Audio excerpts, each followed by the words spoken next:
Morning, ladies and gentlemen. As you notice from the poor quality, I'm on my cell phone right now. There's Trevor. We're taking their lovely boat, Karen, for a little spin. She was down on the ways where I was hauled out a little while ago. I've been working a lot.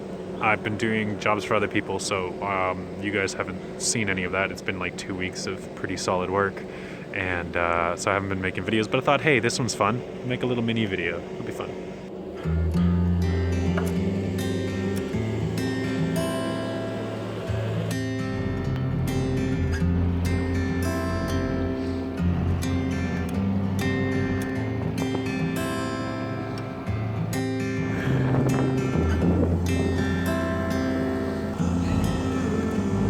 Made it, almost.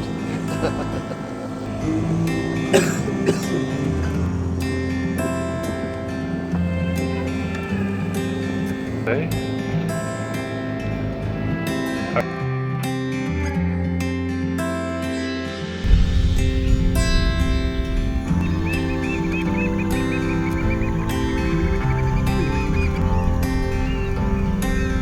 Good morning, ladies and gentlemen. I've been hard at work here on the island, doing a lot of odd jobs, making some cash to keep this boat project moving along. But you guys have been helping out in a massive way. There's been a lot of donations, a lot of extra patrons coming along board. And yeah, before it started today's episode, I just wanted to say a big thank you. I can't believe how well you guys took the whole no ads thing. That's awesome. Really happy about that. And really happy you guys seem to see the value in what I'm doing as like entertainment, and also, you know, maybe doing something cool. Hopefully also doing something cool. So yeah, I haven't been doing very cool stuff. I've been working a lot of other weird random jobs, painting a lot of boats this week, and it got me thinking maybe I ought to paint my boat. Okay, now don't get too excited. I didn't mean this boat here, the big old dog. I mean the Sealark. I don't know if you guys can see that. There she is. I brought her up on the beach and I'm slowly leaning her over, and we're gonna scrape her and paint her real quick. This is the way people used to do their boats, you know? They used to just make sure everything was all right to be leaned over and bring it up on the beach on high tide and let her lean over. And so now the only thing I have to do is wait for the tide to do its work and dry that boat out. In the meantime, I'm gonna get some sanding done here on the boat.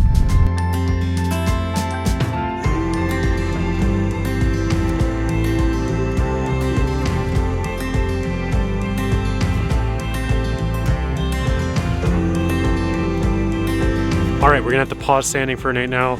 I've shaken up 2 cans of bottom coat that was left over from somebody else's boat project. They're like ancient, but they were free. And also I am going to go paint the bottom of the Sealark. But first we have to get over there, and then we gotta scrape it.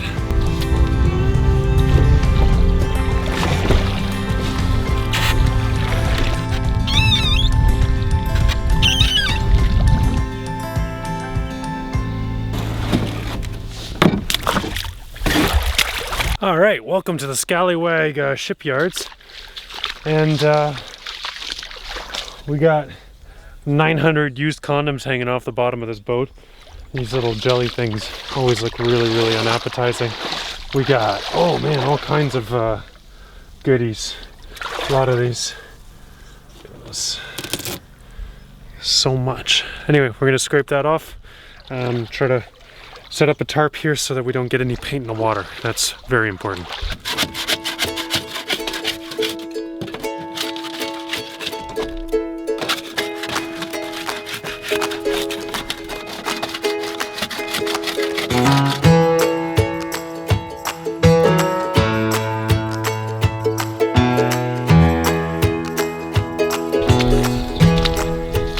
All right, well, it's not super pretty, but we're not sanding here because Scallywag shipyards don't have those kind of facilities. What we are gonna do is we're gonna tape it off, and then we're gonna start painting it.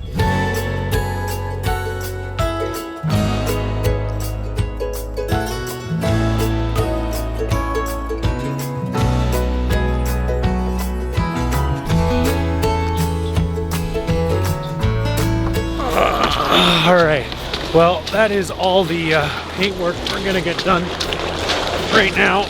It's time for me to drag this dinghy back across the beach. swear it gets heavier every time. Doesn't help that there's probably about 100 pounds of barnacles in the bottom of this dinghy, because although barnacles on the bottom of the seafloor aren't such a bad thing, and this is a blade of paint that really will end up in the ocean. That's kind of its job, to shellac off the boat and end up in the ocean. I just don't want so much of it ending up in the ocean just right at the same time. So when I scrape, I keep it clean, and when I paint, I keep it clean. I put it all on tarps, load it all in my dinghy, and then drag that across the bay, load it in my truck, and bring it to a dump. And so my pickup truck's gonna smell just really good.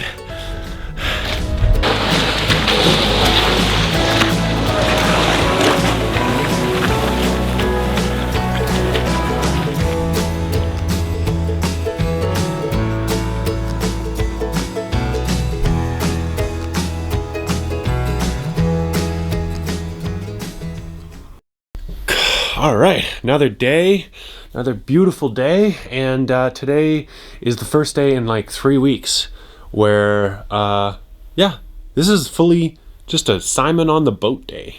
I don't have any other jobs to do today, and so we're gonna get back out to the Scallywag shipyards, but before that happens, we have to wait for the tides to open up the yards for us. Yeah, I gotta get some breakfast in me and then get to work.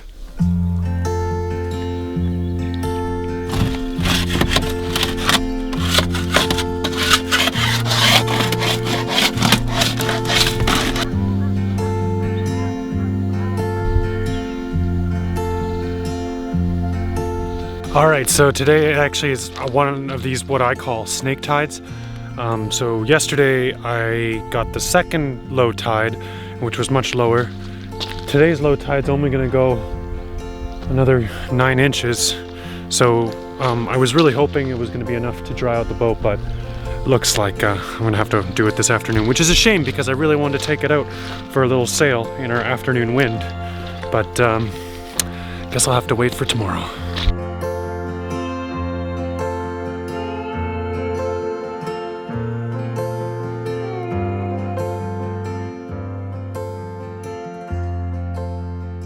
All right, we're done in the Scallywag shipyards for today. We've got the bottom scraped up, painted up.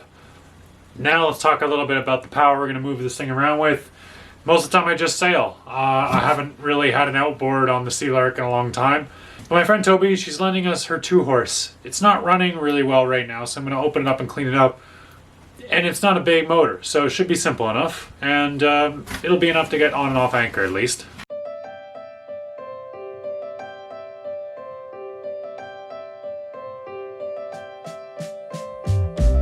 So this outboard is actually designed for dinghies. That's why it has the gas tank built right into it. Short jaunts, and not all that great on cooling or long range. It's just meant to be used on and off of your boat. So they made it 2-stroke, they made it lightweight, and it's owned by Toby. And Toby is not a mechanic. And this is really great news because now I get to seem really, really smart by fixing like 2 little tiny things. First things first, this is the throttle, and as you can tell, it's got a lot of play before it actually hits that plunger there. And that is because it's missing, right here, it's missing a little bolt. And if it could hold that in place, then the carburetor would pump a lot better. So I gotta find a bolt to fit there. Somewhere in here is the bolt I need. Maybe this one? This looks about right.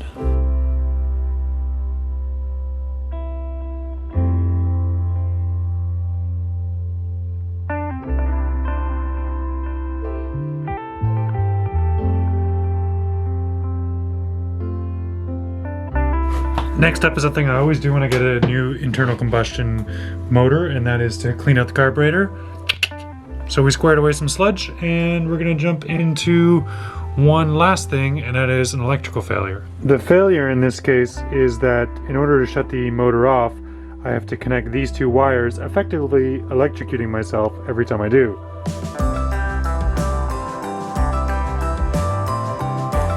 All right, so this hole right here, there's like a little I want to say like 1/4 inch hole that the switch button has to go into. This is the only one I have that's like that. It's too big. So tomorrow I'll hit up the hardware store and see if I can find a push button one that's just the right size. Get my measurements just right, and then that outboard should be good to go. But I want to wrap up today's episode, and so we ain't got time for safety switches. Hopefully this doesn't come and bite me in the ass. I know it's going to electrocute me. Let's test this bad boy out.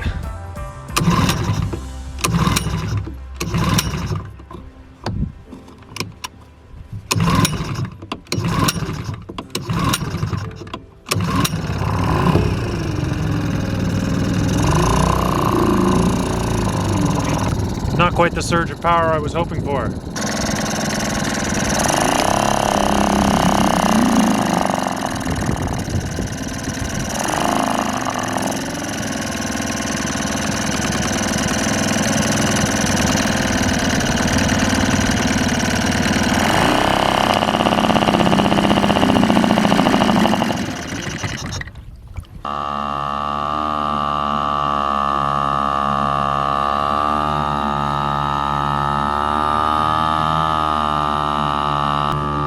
Not bad.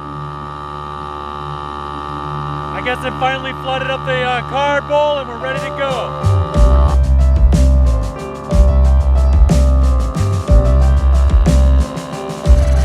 Turn like a kid.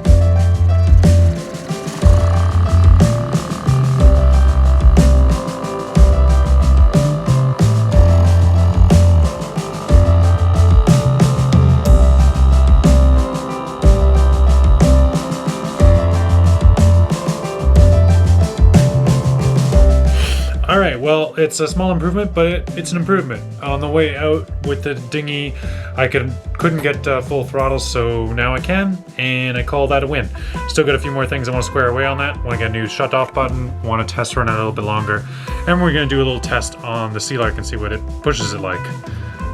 But yeah, we'll continue the refit of the Sealark and some more work on this boat next episode. So thanks for watching, guys. Good night.